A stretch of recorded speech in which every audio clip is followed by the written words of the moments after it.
Hey guys, Kurt Belding here with Western Obsessions TV. Today we are in my buddy Luke's shop, Meat Cleaver. And he's going to be showing us how to break down an elk. Basically like a DIY, kind of do-it-yourself kind of process. Different cuts, some maybe tricks that you guys can use at home. So what are we going to be doing today? We're at Meat Cleaver. We got my good buddy Ryan's elk here. This is his very first cow elk ever. So I thought that was pretty slick. He was very generous to let us kind of do some experimenting and break down our own accord with it. So we're going to be breaking down one half of it just with some real basic at-home butcher tools that everyone has laying around. Kind of a garage cutting perspective, if you will. And then doing some fun stuff with the saw and some deboning cuts and some tenderizing and all sorts of fun things for the other half. So we're just gonna dive into it and see what trouble we can get into. Okay, so Ryan did an awesome job with this elk in the field, keeping it whole. We actually cut it at the shop so we could hang it in the cooler. This has been hanging for probably about a week now. We can tell we have a good rind on it, a nice thick dry shell on the outside there. All that will come off in the processing phase, or the real clean stuff we can use for ground trimmings. Ryan also did an awesome job of keeping it clean. We got a little hair here, still need to skin the hocks a bit, but overall this is a great looking kind of field butchering job from a hunter, which makes our jobs a ton easier down here at the shop. So I'm just gonna start diving in. We're gonna skin these hocks real quick. A little hot tip is when you're skinning your elk or deer, cut from the hide side out, not the hair side in. That's going to keep a lot of unnecessary hair off the carcass and give you a cleaner product at the end of the day. So we're just going to dive in here. Pretty slick. Next step, we'll kind of break off the rear quarters here. Doing this in the field, quartering your elk is a little trickier, not hanging from a hook here. But we get a little spoiled with all our big machines here. We're going to work our way back into that ball joint. And it's opening up real slick there. We're just going to do the best we can to stay as close as we can to the bone back here.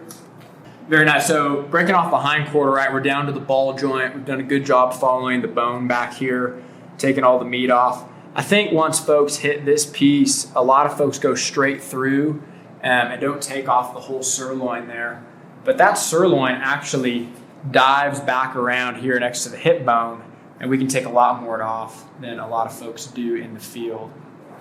We got that rear piece of backstrap here. And we're just gonna cut right along the backbone there and go all the way back. The best part of quartering in the field, right? At least the most rewarding. We're gonna find that hip bone again. Just keep working it straight out. So boom, there's one piece of our backstrap there.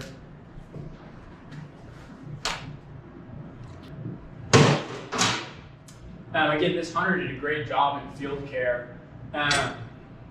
We couldn't even find a bullet hole when we were looking earlier. It must have been kind of a high neck shot or head shot. So we have a really clean carcass here to work with. I'm just gonna go ahead and start with kind of the lower. Get my bigger knife here. And again, as you guys know, for a hunter, just work around that shoulder and keep opening. Make sure you get all the way around that scapula.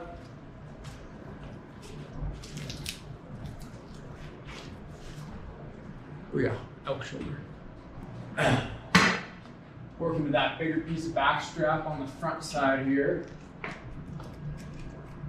I like to take the back strap and the neck meat off in all kind of one fell swoop here.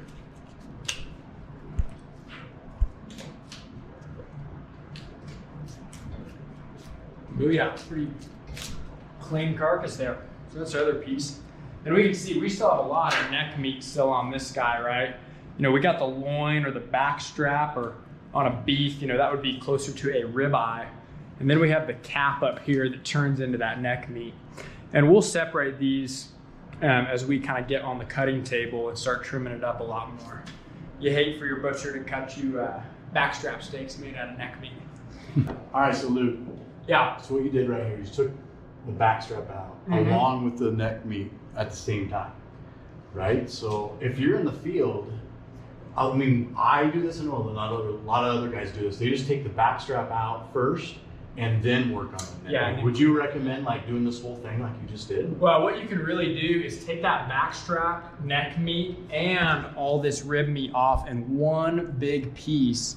And we'll take this rib meat off next, but man, you roll that sucker up and throw it in a game bag, you'll have all your hamburger and good cuts just in one big chunk.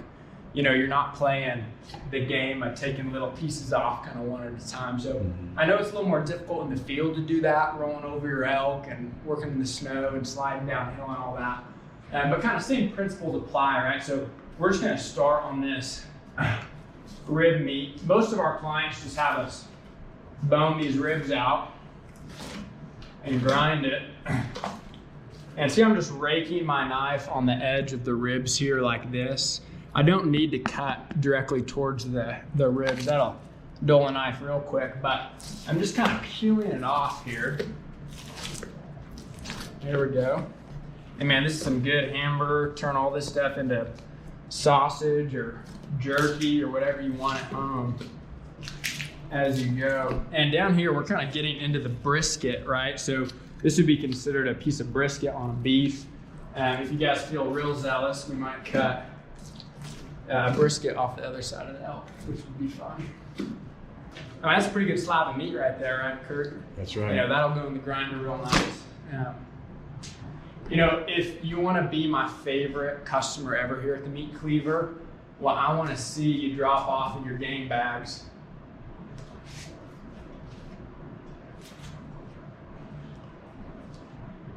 Between the rib meat. are those pieces right there. I want to see about 15 of those in your game bag at the end of the day. Because all that stuff really can just go through the grinder and make some good hamburger products. So we'll take a little time doing this real quick. But right, just run that knife blade right between each rib. And it will come out pretty slick.